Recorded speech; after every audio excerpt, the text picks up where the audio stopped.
Good afternoon, welcome to my YouTube channel. In today's video, I'd like to share with you my experience viewing a Category S vehicle and to give you advice if you're looking of buying one for personal use. I was searching for a vehicle to buy on AutoTrader and I came across a very interesting vehicle. It was a Kia Stonic Mixx, which is quite a decent spec. 1 litre turbo engine, 2019 plate with only 29,000 miles. The vehicle attracted me because the price was £7,900. Now this vehicle without any damage would easily sell for £10,500. So I decided to make that call and go and view the vehicle. So upon arrival, the first thing I noticed, the vehicle, it was white in colour. It was absolutely terribly presented. It was very unclean. The outside had like mud marks. It was just very, very unclean, and inside was even worse. There was a spare tyre in the boot rather than underneath the boot. It was just lying in the boot, and I thought to myself, first impressions, this person clearly hasn't really looked after the car, as it's not very clean inside. Okay, so I decided to take a test drive of the car, and I was quite surprised because it drove quite nice, no knocks or bangs, there was no warning lights. So I thought to myself, okay, I don't really know much about Category S vehicles. So I took it to my mechanic. The lady selling the car kindly brought the car to my mechanic, who put it on the ramps, looked underneath, and noticed the rear axle had been damaged due to a collision, which was correct, as the lady who selling the car advised the rear passenger door had taken a knock from another car. But the actual damage had not been repaired properly. So as a result, the two axles were actually squint, if you like. What this meant was, driving that car, it would actually go through the rear tyres more faster than normal. And that explains why there was a spare tyre in the boot that had been used.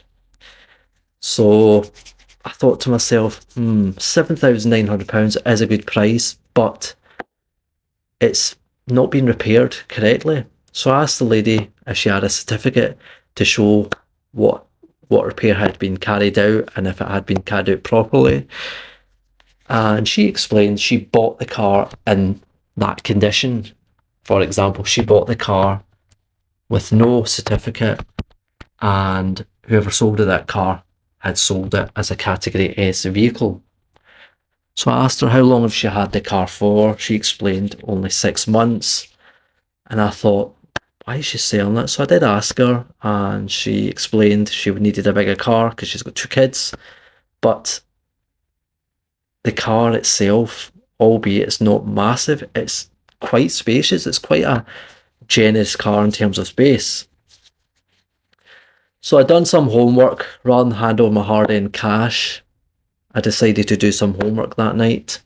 I checked with insurance companies to see how much it would cost, and to my surprise, being only a 1 litre, it was very expensive. It was a lot more expensive than my Mini John Cooper Works, which is a 2 litre engine. It was actually more than double the price of that, which I found unusual.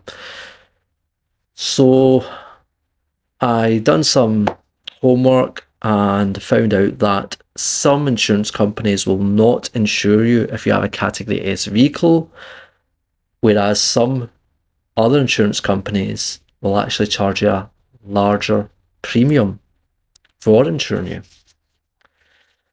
So at this time I thought, okay, the car is going to cost me more to insure. And after doing my homework, I managed to get a quote to actually have the work prepared by my mechanic correctly that was around £500 to £700. It's a lot of money. Still a lot of saving if I did buy the car. So I decided to make an offer. I made an offer at £6,000. And the seller was not very happy at that. But I explained the car had been in an accident damage. It needed some work done on the car, namely the axle replaced. And there was a few stone chips in the bodywork. Front bumper was scuffed to the point where it needed sprayed. So once that offer was refused, I made another offer, and that was £6,500, and that was refused again. But the lady selling the car says, I'll give it to you for £7,000. Still very tempted. In the end, I decided to walk away from it. Lo and behold, weeks later, that car is still for sale. Now, if you're looking to buy a Category S vehicle, please take your time. Do not rush into it. Do your homework. Check how much it's going to cost to insure before you buy the car, because you might find it will be thousands to insure. Once you've handed your money over, you're not getting your money back. If all checks out good, the car in question, find out, has it got a certificate to show that it has been repaired, whatever damage. If it does not, you can use that as a bargain tool. You could say, okay, it's not got a certificate. End of the day, I'm going to hand money over for a car that could be very much a gamble. You could maybe cut them down by maybe 10, maybe 20% of the asking price. And lastly, inspect the car thoroughly. Get it put on a ramp, check underneath the car, check inside, check the bodywork in the car, and take it for that test drive. I hope you've enjoyed this video. Please, if you haven't already done so, please hit the like, subscribe button, and stay tuned for more car related videos. Thank you.